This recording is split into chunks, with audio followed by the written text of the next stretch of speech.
For the past few weeks, I couldn't shake the uneasy feeling that had settled in my chest. It started with the soft tapping of keys and the faint glow of the computer screen that illuminated our once dark and peaceful bedroom late at night. Jack, my husband of 15 years, suddenly seemed more interested in his digital life than our real one. He had always been an avid user of technology, but this felt different. It was a Wednesday evening when I finally decided to confront Jack about his late-night online activities. The kids, Sophie and Max, had just gone to bed, and we were sitting on the couch in the living room. "Jack, what's going on?" I asked hesitantly, trying to keep my voice steady. "You've been spending a lot of time on the computer lately." He looked up from his phone, seemingly surprised by my question. "Oh, it's just work stuff, Emma. Don't worry about it," he replied, forcing a smile. But his eyes betrayed a hint of unease. I wanted to believe him, but my intuition told me otherwise. My suspicions only grew stronger when I noticed the new password on his computer and the abrupt closing of browser windows when I entered the room. Something wasn't right, and I needed to find out what it was. The following day, Jack took the kids to their soccer practice, leaving me alone at home. As the sound of the car pulling out of the driveway faded, I made up my mind.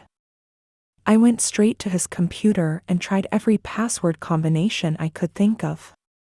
Finally, with a mixture of relief and dread, I found myself staring at his desktop. The emails were the first clue. A seemingly innocuous email from an unknown sender caught my eye. With bated breath, I clicked on the message and found a conversation thread filled with intimate exchanges between Jack and a woman named Isabel. My heart raced as I continued to search through his emails, piecing together a picture of their emotional affair. But the emails were just the tip of the iceberg. I discovered their secret chat app, where they shared photos, voice messages, and even made plans for a weekend getaway. The more I dug, the more my world crumbled around me. Tears streamed down my face as I confided in my best friend, Laura. She listened intently, her expression a mix of shock and sympathy. "Oh, Emma. I'm so sorry. You need to confront Jack about this as soon as possible," she urged. Laura's support gave me the strength to face the storm that lay ahead. As I sat in the dimly lit living room, waiting for Jack and the kids to return from soccer practice, I clutched the printed emails in my hand, preparing myself for the confrontation that would change our lives forever. With the devastating evidence of Jack's emotional affair in hand, I struggled to keep up appearances. The once joyful family outings and casual dinners with friends became a painful reminder of the secret that weighed heavily on my heart. As the days passed, my obsession with unraveling the truth about Jack and Isabel grew, casting a dark shadow over our once happy home. One afternoon, as I picked up Sophie and Max from school, I couldn't help but notice the concern in Sophie's eyes. "Mom, are you okay?" she asked gently, touching my arm. "You seem really sad lately." I forced a smile, trying to reassure her. "I'm fine, sweetie. Just a little tired, that's all." But I knew I couldn't keep up the facade for much longer. Determined to understand the depth of Jack's betrayal, I spent hours poring over their conversations, piecing together the intimate details of their relationship. It was during one of these late-night investigations that I discovered a message from Isabel suggesting they meet in person. My heart dropped as I realized their emotional affair was on the verge of becoming something more. Feeling overwhelmed and desperate for support, I turned to my closest friends, Laura and Emily. They offered a listening ear and a shoulder to cry on as I shared my heartache and fears.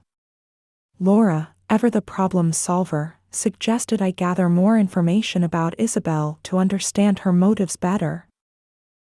Following Laura's advice, I decided to create a fake social media profile to learn more about Isabel. As I scrolled through her posts, I discovered that she was a lonely single mother struggling to make ends meet. My heart ached for her, but the sympathy I felt couldn't extinguish the anger that burned inside me. Emily, sensing my growing distress, organized a small gathering of our closest friends for a much-needed girls' night. As we sipped wine and shared stories, the love and support of my friends helped me find the courage to confront Jack. A few days later, I found the perfect opportunity. Jack had taken the kids to their grandparents' house for the weekend, giving me the time and space I needed to prepare for the confrontation. I printed out the most incriminating emails and messages, my hands shaking as I held the physical evidence of my husband's betrayal. As I waited for Jack to return home, I paced the living room, rehearsing the words I would say. I knew that the moment I confronted him, our lives would change forever. But I couldn't live with the secret any longer. It was time to face the truth and confront the man I thought I knew. The sound of Jack's car pulling into the driveway sent my heart racing. I glanced at the clock, realizing that it was now or never. Taking a deep breath, I clutched the printed emails and messages tightly, trying to steady my trembling hands. As Jack walked through the door, he sensed the tension in the air. "Emma, what's wrong?" he asked, his voice laced with concern. I hesitated for a moment before blurting out, "We need to talk about Isabel." His eyes widened in shock, and his face turned pale as I showed him the printed evidence of his emotional affair. For a moment, he stood there, speechless, as if trying to come up with an explanation. "How could you do this, Jack?" I cried, my voice shaking. "How could you betray our family like this?"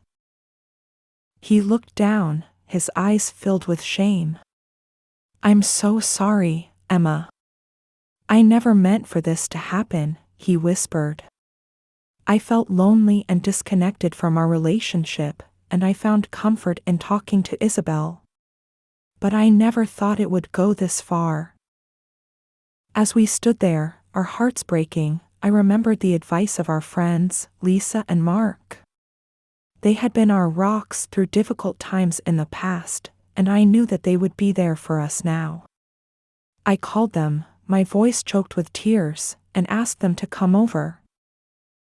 When they arrived, they found Jack and me in the living room, surrounded by the scattered remnants of our once happy marriage. Lisa enveloped me in a warm hug, while Mark tried to reason with Jack, urging him to consider the impact of his actions on our family. Through the tears, Jack and I began to have an honest conversation about the state of our marriage. It was a painful but necessary discussion, as we both acknowledged our failings and the reasons we had drifted apart. "I miss how close we used to be, Emma," Jack confessed, his voice cracking. "I miss the way we could talk for hours and laugh together. I miss feeling truly connected to you." I nodded, tears streaming down my face. "I miss that too, Jack. But instead of trying to fix our problems, you turned to someone else. How can we ever rebuild trust after this?" It was then that Lisa suggested we seek professional help to guide us through the process of healing and rebuilding our relationship. As we sat there, our hearts heavy with the weight of the truth, we knew that the road ahead would be long and difficult. But we also knew that we owed it to ourselves and our children to try. In the following weeks, Jack and I began attending couples therapy with Dr. Jameson, a renowned therapist specializing in relationship issues.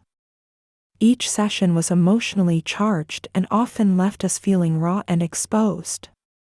But with Dr. Jameson's guidance, we slowly learned to communicate openly and honestly, to listen without judgment, and to understand each other's needs and emotions. One day, during a particularly intense session, Dr. Jameson asked Jack to share his deepest fears and regrets. Jack hesitated for a moment before tearfully confessing, "I'm afraid that Emma will never be able to trust me again. I'm terrified that I've destroyed our family, and I don't know if I can ever forgive myself for that."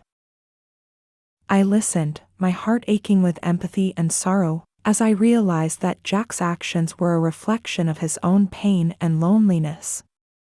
It was a pivotal moment in our journey towards healing, as I began to see Jack not just as the man who had betrayed me, but as a vulnerable human being who had made a terrible mistake. Our friends, Laura and Emily, continued to provide unwavering support and encouragement as Jack and I worked through our issues. They organized regular gatherings to help us reconnect with our loved ones and offered a safe space for us to share our experiences and emotions.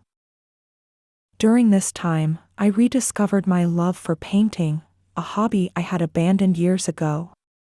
I found solace in the quiet moments spent in front of the canvas, pouring my emotions into every brushstroke. As my paintings began to fill our home, they served as a reminder of my strength and resilience.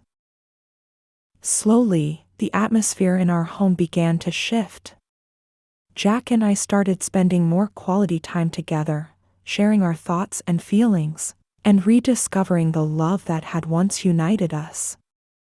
Our children, Sophie and Max, gradually noticed the change and began to trust that their parents were healing and growing stronger together. One evening, as we sat down for dinner as a family, Max looked up from his plate and said, "I'm really proud of you both. You've been through so much, but you never gave up on each other." His words touched our hearts, reminding us of the importance of forgiveness and the power of love to heal even the deepest wounds. As we moved forward, we vowed to maintain genuine connections and prioritize our family in the digital age, cherishing the moments that truly matter. Together, we faced the storm and emerged stronger, ready to embrace the challenges and joys that life had in store for us.